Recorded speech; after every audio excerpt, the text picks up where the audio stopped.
Kitchen ഇപ്പോഴും ഒരു മിസ്റ്ററിയാണ് അല്ലെ രവീൻ? പാത്രം രവീൻ കഴുകില്ലല്ലേ? പാത്രങ്ങൾ എടുത്തിട്ട് അവിടെ ഇവിടെ അത് ഞാൻ അക്സെപ്റ്റ് ചെയ്യാറുണ്ട്.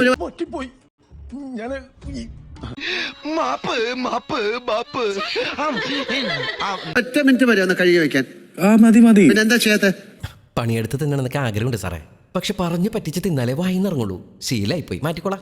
ഞാൻ മാത്രമല്ല അവരെല്ലാവരും ചെറിയൊരു മടി. അപ്പൊ അതിനുള്ള പണിഷ്മെന്റ് ഒരു മാസം പണിയെടുപ്പിച്ച് വിട്ടാൽ മതി. അരിയാട്ടാനും വെള്ളം കോരാനൊക്കെ പറ്റും. ഞങ്ങൾക്ക് പേടി, ഇത് ആരെങ്കിലും പിടിച്ചു നീ തിന്നല്ലേ? എന്റെ അടുത്തിരിക്കുന്ന ആൾക്കാരെ വല്ലതും പിടിച്ചു.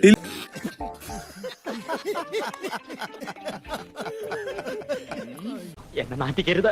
നാറ്റിക്കില്ല ആകെ നാറിയിരിക്കില്ല. പിന്നെന്തോ ഇല്ല, ഞാനതൊക്കെ മാറ്റി. ഞാൻ മാക്സിമം ഇപ്പം ആൾക്കാർക്ക് ഭക്ഷണം വിളമ്പാനാണ് ഇപ്പൊ നോക്കിക്കൊണ്ടിരിക്കുന്നത്.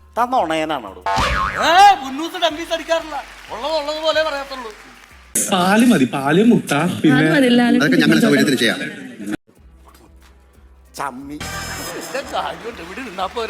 ഏത് ആദ്യം തന്നെ ഉള്ളതും കൂടെ ഇല്ലാതാക്കല്ലേ നവീനെ? ഫുഡ് കണ്ടിട്ടുണ്ടെങ്കിൽ ലാലേട്ടനെ പോലും ഞാൻ മറന്നു കളയുന്ന ഒരു പ്രകൃതാണ് എനിക്ക്.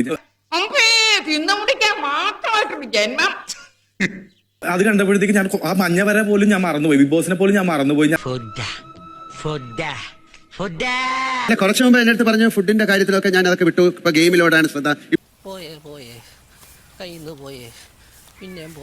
ഇപ്പോഴും ഫുഡിലാണോ ശ്രദ്ധ? അല്ല ലാലേട്ട, കക്കലല്ലേ നിർത്തിയത്, ഫുഡ് കഴിക്കാണ്ട് ജീവിക്കാൻ. ഇവനെ സൂക്ഷിക്കണം. ഇവൻ നമ്മളെ കുഴപ്പിക്കാനുള്ള പരിപാടി